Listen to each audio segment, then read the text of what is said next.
Hi friends, welcome to Canary at Home.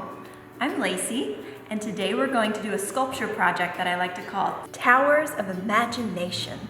This project was inspired by a really great art studio in Pittsburgh called Hatch. My friend Shannon came up with this concept of sculpture that we'll be doing today, and I really love it. Thanks, Shannon. What's your imagination? Well, it's that part of you that dreams up new ideas or images or concepts. I hope your tower sculpture will represent your imagination, which is full of colors and shapes and forms and reaches as high as the sky. Let me show you this amazing public sculpture by Rondinone called 7 Magic Mountains. 7 Magic Mountains is a collection of neon rock towers that celebrate the beauty in the landscape of the desert in Nevada.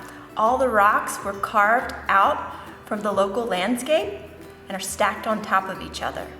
Aren't they wonderful? How do you think he built those? Wouldn't you like to go there? So I hope you'll be inspired by your own imagination and the 7 Magic Mountains today as we build our tower sculptures. To build our towers, your kit will come with a piece of white paper to build on, a chunk of clay, 3 wooden dowels, and a variety of materials. And you'll notice many of these materials, well, all of these materials have some sort of hole in them. You'll also have 3 really bright, beautiful colors of paint. So how will we build our tower sculptures? Well, with sculpture, you always need to start with a strong foundation, a base. Today, our base is going to be clay. What's clay? Clay is a malleable material that comes from the earth. What can we do with it? How can we change it? You can squeeze it. You can break it. You can roll it. You can smash it. You can twist it. You can stack it. So after you've explored the ways you can change your clay a little bit, I want you to kind of smush it all back together to create that strong foundation that we were talking about. You want your clay to have a little bit of height to it. So just in one big solid chunk, a strong foundation. What do you think's the foundation of your imagination? Where does it come from? Where is it grounded? Maybe your heart? Maybe your mind? Maybe both. Those are like the foundations of where all those great ideas come from. So what's going to hold the parts of your sculpture together today? That's where these dowels come in. You'll have 2 short ones and 1 long one, or if you're sourcing your own materials, you can use whatever sizes you want. The dowel is going to go into your base, into your foundation.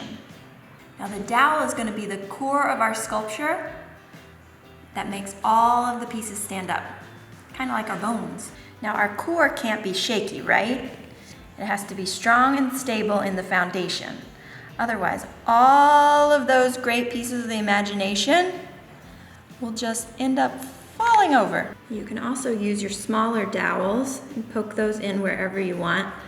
But see how this is not so stable? It's a bit shaky. One way you can fix that is by pinching the clay up and around that dowel. So I'm taking my fingers and just sort of pinching that clay so that it makes that connection really strong.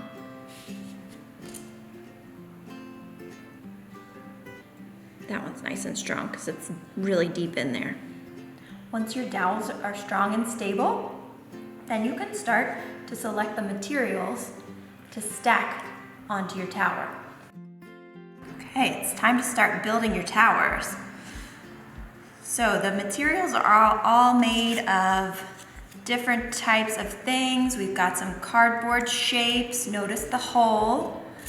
We have some wooden beads and bobs. We've got some cut up paper straws. We have these kind of corrugated, bumpy shapes with the holes on each end. Painted pastas. Fabrics, again, notice the hole.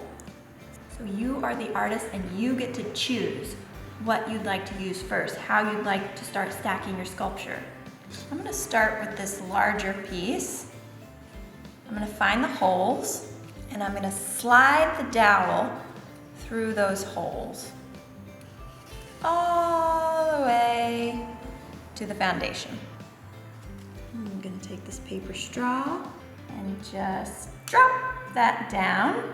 As you're choosing your materials to build your tower, you might want to think about varying the different shapes and forms as you go up. So I have this paper straw here. I probably don't want to use another paper straw and then a skinny pasta.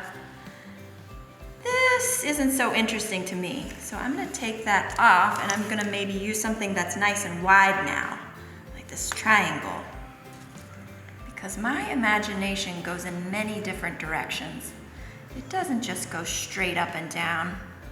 There's another triangle on top. Let me show you these bright bendy pieces with the two holes in the ends. You could take this just like you did with the other recycled material and slide that dowel through those holes and it creates a really interesting line. You could leave it open like this, or you could smash it down, maybe put something else on top.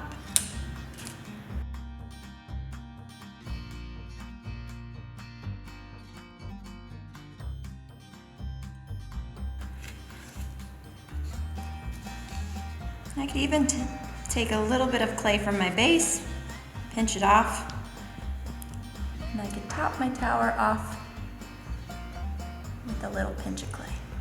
Okay, don't forget your other dowels.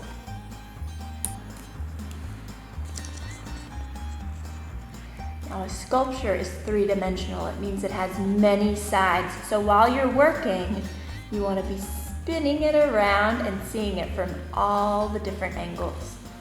Once you've built up your tower of imagination as high as it can go, and it's full of different forms and shapes and some colors, then it's time to paint. For best results, you would want to wait for your clay foundation to dry. So that means that it would probably need to sit overnight and then you'd come back to paint it. But if you're really excited and you can't wait, it won't hurt too much to paint it while it's still wet. Now in your kit, you'll have 3 bright colors inspired by the 7 magic mountains. If you're working with paints at home, obviously use whatever colors you'd like. You'll need your paint, you'll need your brush, and if you're only working with one brush, you need water and paper towel to wash your brush in between the painting. And when you're painting a sculpture, you can start wherever you'd like. You have many different sides to work on, so you could start with the foundation, you could start at the top. I'm really drawn to these cardboard triangles. So I'm gonna paint each plane of the cardboard triangles right now with this nice pink color.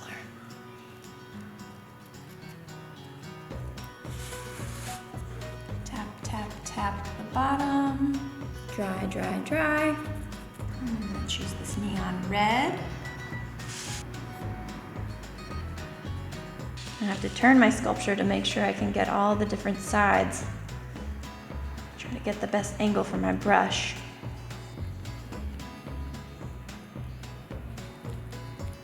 All right, I painted all the parts, all the sides, all the planes, and all the forms. And now my tower of imagination is so bright and colorful. And I think I'm finished. I think if I could see my imagination, it would probably look something like this. Shapes and forms and ideas and dreams and pictures stacked on top of one another, shooting in different directions. Now it's your turn. What will your tower of imagination look like? I can't wait to see them.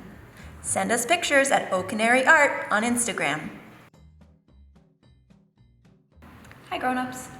So the beauty of doing these art projects at home is that they're not confined to like the 1 hour chunk of time that we have in the studio together once a week.